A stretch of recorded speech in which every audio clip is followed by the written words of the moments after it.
नमस्कार, इनसाइट में आपका स्वागत है। मैं हूं प्रतिबिंब शर्मा।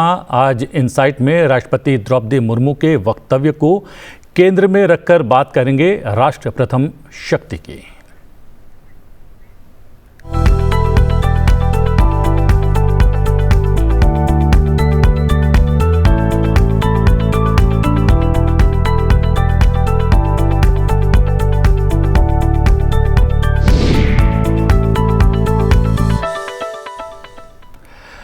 राष्ट्रपति द्रौपदी मुर्मू ने हाल ही में कहा कि भारत का राष्ट्रीय लक्ष्य एक वैश्विक महाशक्ति बनना है और इस राष्ट्रीय लक्ष्य की प्राप्ति तभी हो सकती है जब हम स्वयं से पहले राष्ट्र को रखेंगे। प्राचीन काल से चली आ रही ये अवधारणा ही भारत की असली शक्ति है। विषय पर बात करेंगे विशेषज्ञ मेहमान से। हितेश शंकर जी, संपादक पांचजन्य, हमारे साथ मौजूद हैं। आपका बहुत बहुत स्वागत है। जिस बात को राष्ट्रपति ने यहाँ पर कहा है उससे पहले प्रधानमंत्री अलग अलग मंचों पर इसी बात को दोहरा चुके हैं। स्वामी विवेकानंद ने तो वैश्विक मंचों पर कई बार इस बात को स्थापित किया है। चाणक्य ने इस अवधारणा को सत्य करके दिखाया है। हमारे पुराणों में सूत्रों के माध्यम से इस बात का जिक्र है। इस बार जो राष्ट्रपति ने इस बात का जिक्र किया, उनका मतलब क्या था और उस बात का लक्ष्य क्या था? प्रतिबिंब जी, राष्ट्रपति जी का जो दौरा है उड़ीसा का, उसमें राष्ट्र सर्वप्रथम के साथ शिक्षा, भाषा और अपने मूलभूत चीज़ों को ठीक रखते हुए भारत कैसे मजबूत बनेगा, अगर हम समग्र तौर पर देखें तो उसका एक पाथवे, उसकी एक राह दिखाई देती है। ये कोई औपचारिक भाषण नहीं है। और आपने जैसे इसके सांस्कृतिक संदर्भों का उल्लेख किया, तो मुझे समझ में ये आता है कि बहुत समय बाद आधारभूत चीज़ों को ठीक करने के लिए लगातार राष्ट्रीय नेतृत्व का जो शीर्ष है, वहाँ से लगातार उन बिंदुओं को रेखांकित किया जा रहा है, चिन्हित किया जा रहा है। और किसी देश की भाषा, किसी देश की भूषा, उस देश का स्व, उसको जागरण किए बिना महाशक्ति कोई ये न्यू वर्ल्ड ऑर्डर में आपकी एक खाली सीढ़ी चढ़ने की बात नहीं है। ये बात है कि हम क्या थे, हमारा स्थान क्या था, और अगर हमें उस स्थान पर पहुंचना है तो हमें क्या क्या ठीक करना होगा। ये उन आग्रहों की बात है। और इसमें मतलब सरकारी तंत्र से ठीक होगा तो होगा, प्रशासनिक तंत्र ठीक होगा तो होगा, ऐसा नहीं है। हर व्यक्ति को अपने अपने मोर्चे पर खुद को ठीक करना होगा, तो भारत उस दिशा में बढ़ेगा। मैं ऐसे समग्रता में इस भाषण को देखता हूँ। लेकिन राष्ट्र की जो हमारी परिभाषा है, वो तो हमारे जो है वेदों पुराणों में भी निहित है और लगातार सतत प्रक्रिया से वो जो है आगे भी बढ़ती रही है। लेकिन आज भी बहुत सारे कुछ समाज सेवी भी ऐसे हैं, कुछ राजनीतिक लोग भी ऐसे हैं जो उस अवधारणा को कहीं ना कहीं बिगाड़ने का प्रयास करते हैं। सबसे पहले क्या उस हमारी पारंपरिक अवधारणा है उसको पुनः स्थापित करने की आवश्यकता है क्या? नहीं, आपने जो बोला उसमें वो ऐसे लोग जो इस अवधारणा को ही चोट पहुंचाने की कोशिश करते हैं, वो समाज सेवी तो नहीं हो सकते। समाज के लिए भ्रंश रेखाएं यानी फॉल्ट लाइंस क्रिएट करने की जो कोशिश कर रहे हैं, उनके मन में कहीं ना कहीं द्वेष है। क्योंकि ये अगर फॉल्ट लाइंस रहती हैं समाज में, तो बाहर वालों के लिए एक आखेट भूमि, एक आसान शिकार ये भारत रहता है। इसकी समृद्धि रहती है, इसके लोग रहते हैं, बहुत बड़ा बाजार है, इसका कैसे दोहन करें, बहुत सारे संसाधन हैं, वो कैसे ले जाएं। इन फॉल्ट लाइंस को बढ़ाने वाले वास्तव में समाज का भला चाहने वाले लोग तो नहीं हो सकते। हाँ, आपने जो कहा कि इसका सांस्कृतिक भाव कैसा था कि देश को ऐसा नहीं है कि 47 में बना और 1947 में और 2047 में शताब्दी हो जाएगी, 100 साल हो जाएंगे। नहीं, इस देश की यात्रा, इस मातृभूमि के बारे में यहाँ के लोगों का जो दृष्टिकोण है, अगर आप उसको देखें तो अपि स्वर्णमयी लंका नमे लक्ष्मण रोचते जननी जन्मभूमिश्च स्वर्गादपि गरीयसी। किसने कहा? मर्यादा पुरुषोत्तम श्री राम ने। मर्यादा है तो पुरुषोत्तम है, इसलिए मन में बिठा के रखते हैं लोग। जन्मभूमि के लिए क्या भाव है, वो यहाँ के लोगों के मन में है। दुनिया में ऐसा भाव नहीं मिलेगा। कहाँ से आ रहा है? परंपरा से आ रहा है। फिर उसके बाद सही बात के लिए, मातृभूमि में सही की स्थापना के लिए महाभारत का उदाहरण आता है। आगे आप चलते हैं तो शिवाजी हिंदवी स्वराज्य की स्थापना करते हैं। बाकी लोग भी राज कर रहे थे, मगर शिवाजी क्या कर रहे थे कि नहीं, भारत का जो वैल्यू सिस्टम है, मूल्य आधारित जो संस्कृति है, उसकी स्थापना करनी है, उसके बिना ये राष्ट्र नहीं है। तो उसके लिए शिवाजी आते हैं, आगे सुहेलदेव आते हैं, फिर स्वतंत्रता संग्राम में भी बात होती है, इसी की वंदे मातरम का घोष होता है, भारत माता का एक आकार लेकर लोग आगे बढ़ते हैं। वहां पर फॉल्ट लाइंस मिटाने की बात होती है। जब ये फॉल्ट लाइंस मिट जाती है और चीजों को ठीक रख के भारत तो आगे बढ़ेगा, आजादी मिलेगी, मगर भारत उस समय दुनिया में क्या दृष्टांत, क्या सिद्धांत स्थापित करेगा और किन संस्कारों को लेकर आगे बढ़ेगा, उसकी बात करते हैं। तो भारत का होना एक पॉलिटिकल मैप पर खिंची हुई रेखाएं नहीं है, ये वो कसौटियां हैं कि व्यक्ति कैसे ठीक हो सकता है, परिवार कैसे ठीक हो सकता है, समाज कैसे ठीक हो सकता है, और वो दुनिया के लिए कैसे उदाहरण बन सकता है उन संस्कारों के साथ। उसका नाम भारत है। ये किसी राजनीतिक नक्शे की रेखाएं मात्र भारत नहीं है। जी हाँ, virtual guest professor Sushma Yadav भी हमारे साथ जुड़ गई हैं। पूर्व सदस्य हैं यूजीसी और पूर्व वीसी हैं भगत फूल सिंह महिला विश्वविद्यालय हरियाणा की। आपका बहुत बहुत स्वागत है।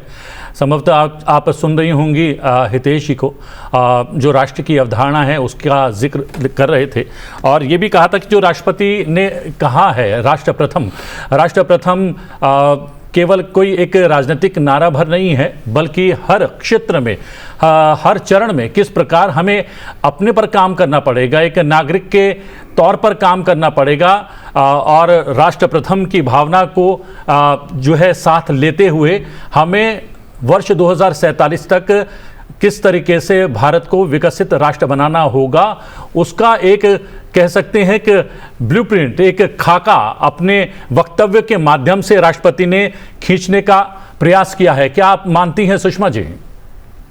जी, मैं बिल्कुल मानती हूँ और अभिनंदन करना चाहती हूँ हमारी माननीय राष्ट्रपति का, क्योंकि वो कई बार जो दिल से बोलती हैं और ऐसी बात बोल जाती हैं जो हो सकता है लिखे हुए लेख का हिस्सा ना हो, लेकिन लोगों के दिल तक भी पहुंचती हैं। उसी तरह से ये एक छोटा सा 2 शब्द हैं राष्ट्र प्रथम, लेकिन इस भाव से उन्होंने युवाओं को यह समझाने का प्रयास किया है, या मैं कहूँगी याद दिलाने का प्रयास किया है कि भारत में मेधा की कमी नहीं है, उस मेधा के लिए राष्ट्र प्रथम होना चाहिए। क्योंकि जो यहाँ के बुद्धिमान डॉक्टर, इंजीनियर, एस्ट्रोनॉट्स और क्या क्या नहीं, विद्वान भी, वो सब ऐसा नहीं है कि कुछ नया नहीं कर रहे हैं, नया नहीं लिख रहे हैं, या नवाचार नहीं कर रहे हैं, या सर्जन नहीं कर रहे हैं, परंतु उसमें कहीं भारतीय राष्ट्र के प्रति, जिसको हम वयम राष्ट्र जागृयाम कहते हैं ना, वह भाव उनमें नहीं है। तो ये भाव इस रूप में चला जाए जैसे ही वो भारत को सबसे पहले रखकर सोचने लगेंगे। और जैसा हितेश जी ने कहा, भारतीयता का भाव है ये भाव मात्र ऐसा नहीं है कि कोई राजनीतिक स्लोगन है, लेकिन भारतीय यानी मेरा राष्ट्र, जो मैं कर रहा हूं या जो मैं कर रही हूं उससे मेरे राष्ट्र पर क्या असर होगा। जैसे ही ये बात उनके मस्तिष्क में आने लगेगी, वैसे ही भारत विकास की ओर तीव्र गति से चल पड़ेगा। और ये भाव केवल ऐसा नहीं कि पढ़े लिखे लोगों में ही हो, मुझे लगता है कम पढ़े लिखों में तो ये भाव फिर भी अधिक है, लेकिन पढ़े लिखों में, क्योंकि इतने वर्षों तक औपनिवेशिक शिक्षा का प्रभाव रहा, हम ऐसे पढ़ते रहे जैसे हम इस देश के बारे में भी किसी और देश के नागरिक के रूप में पढ़ रहे हो।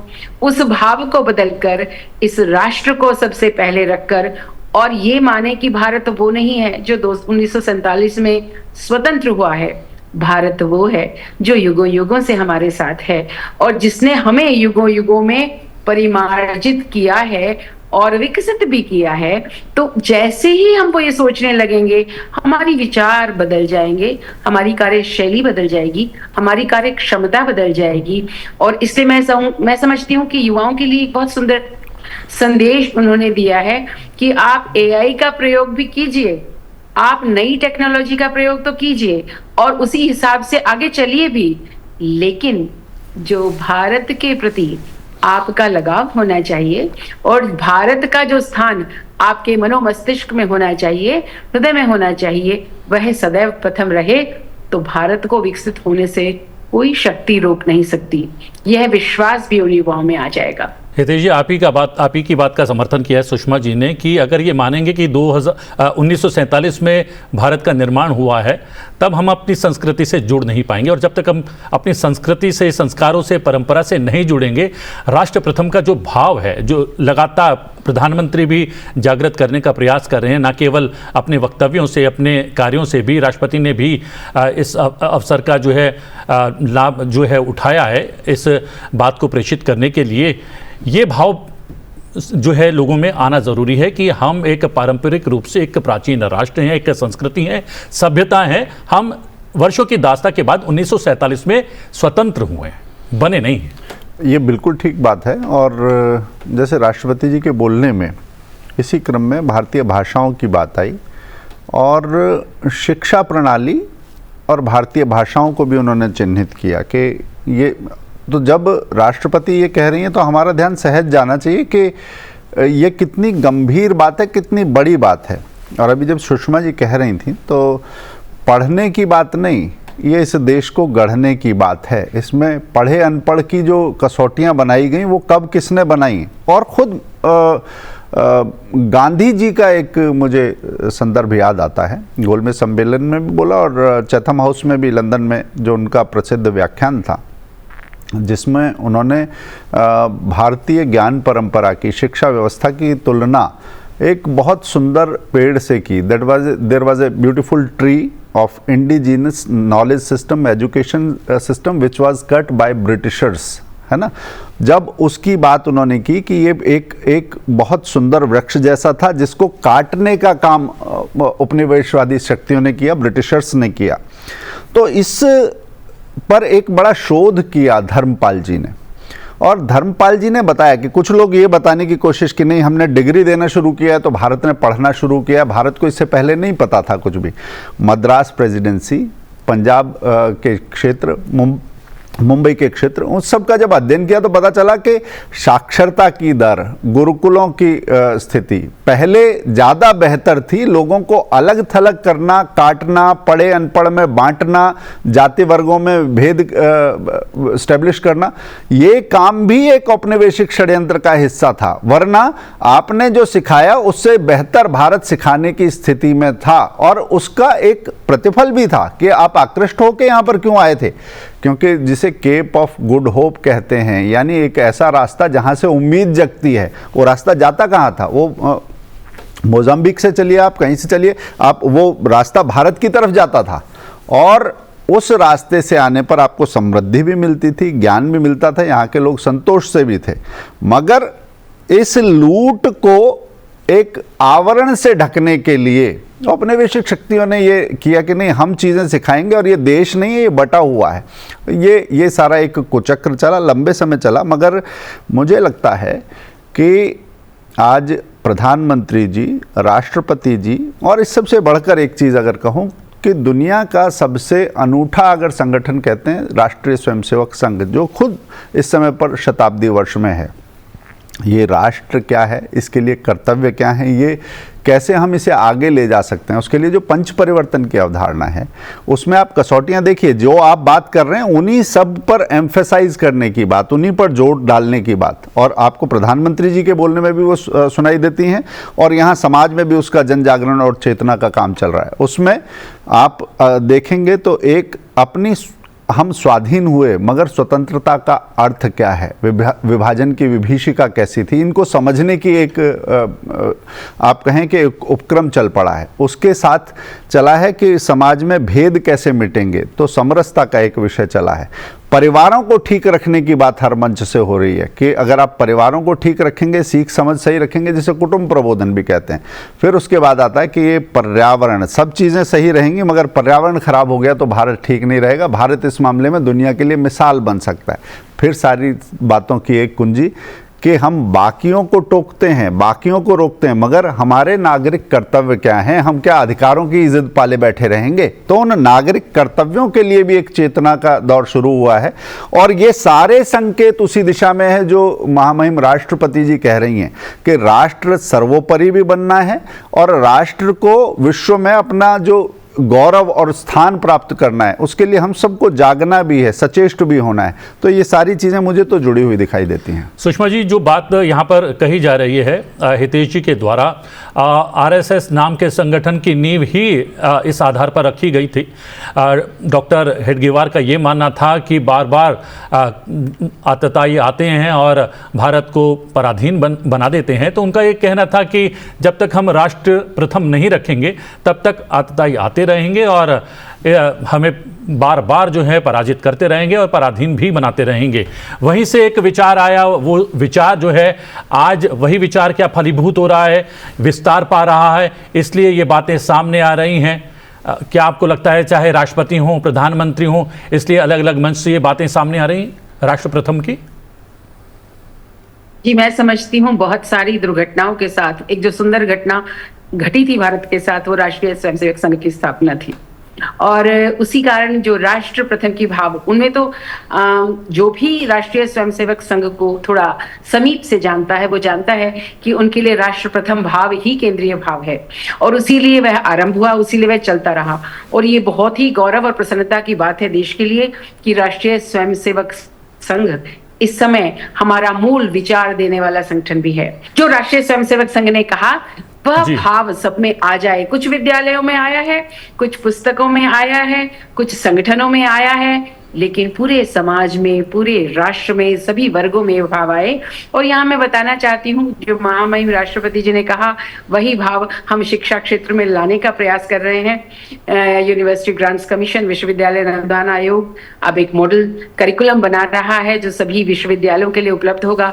और उसमें ये प्रयास किया जा रहा है कि जितने भी विद्यार्थी हैं उनके मन में भारत का बोध हो, भारत की समझ हो, और जैसे ही ये समझ और बोध आएगी, राष्ट्र प्रथम की भावना, क्योंकि भारत इतना गौरवशाली हमारा इतिहास है, वो बोध होते ही राष्ट्र प्रथम का भाव आएगा। जैसे ही वह आएगा तो अपने राष्ट्र के साथ गलत करते हुए या गलत देखते हुए कोई युवा कभी सहन नहीं कर पाएगा।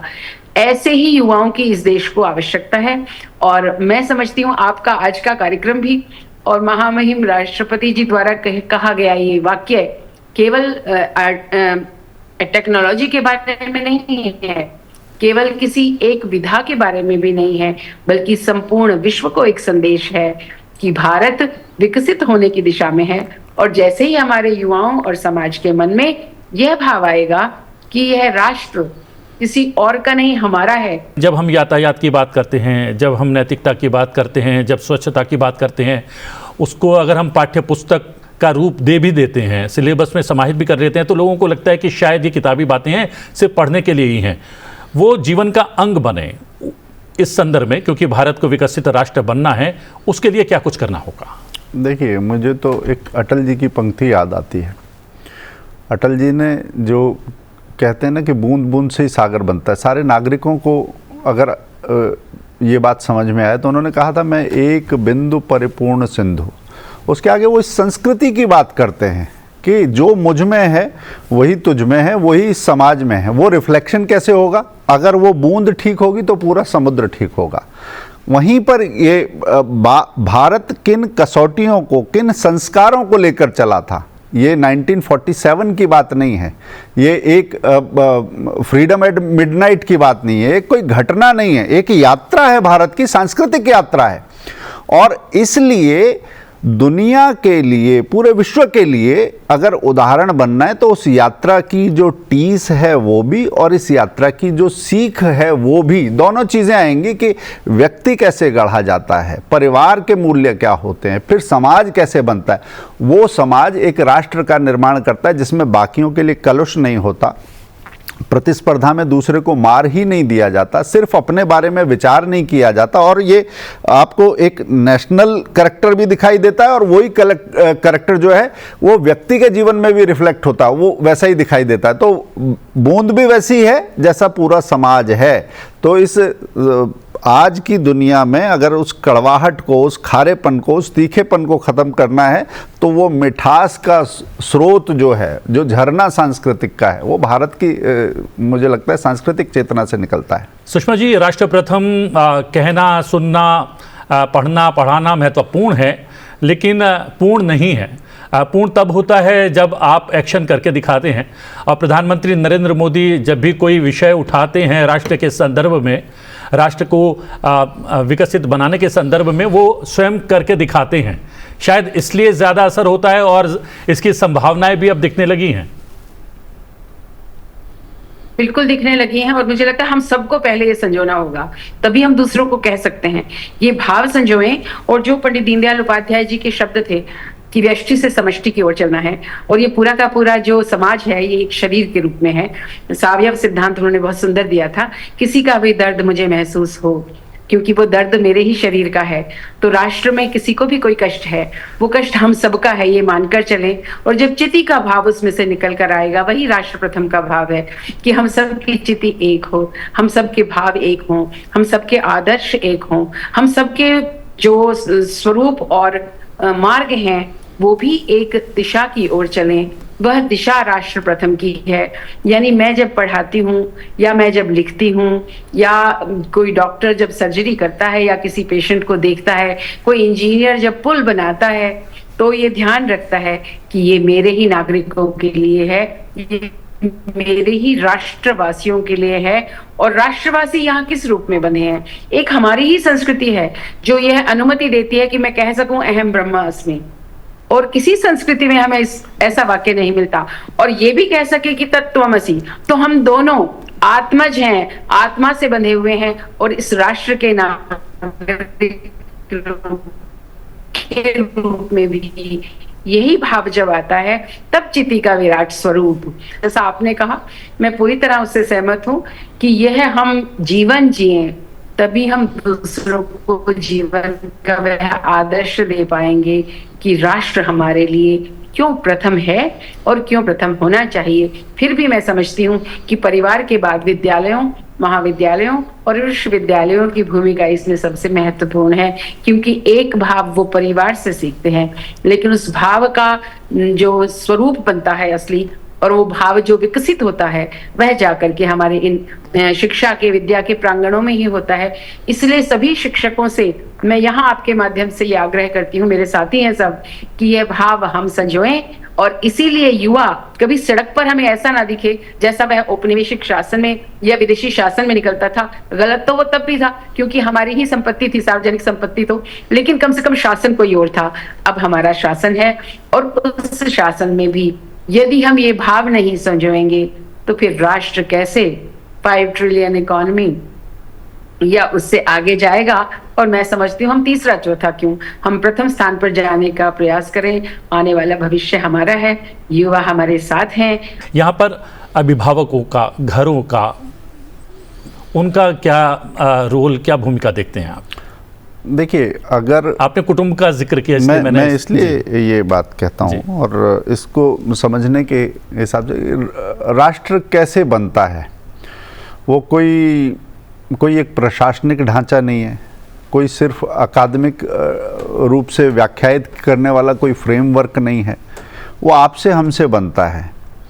और ये जैसे हमने एक बूंद की बात की, बूंद के जब पानी में गिरती है तो आप देखिए कि उसके आसपास एक वलय बन जाता है, एक रिंग जैसा दिखाई देता है। वो अगर उसी को आप देश में समझें तो बूंद जो है वो व्यक्ति है, जो वलय है वो उसका परिवार है, उसके बाहर वाली जो घेरा है, दायरा है, वो उसका आस पड़ोस है, उसके बाद वो उसका राज्य बन जाता है, समाज बन जाता है, और फिर जब सब एक बड़ी परिधि में देखते हैं तो उसका राष्ट्र भी बन जाता है, और राष्ट्र से आगे वो अखिल भारतीय, अखिल विश्व के स्तर पर भी दिखाई देता है और प्रकृति से भी जुड़ता है। ये लोगों को थोड़ी फिलोसॉफिकल बात लगती है, एक दार्शनिक बात लगती है, मगर ये दार्शनिकता का पुट अगर राजनीति में नहीं होगा, समाज व्यवहार में नहीं होगा, आपके मेरे सोचने में नहीं होगा, तो ये प्रतिस्पर्धा सबको लील जाएगी, सबके लिए तनाव लेकर आएगी, सबको कुंठित भी करेगी, बहुतों को लांछित भी करेगी।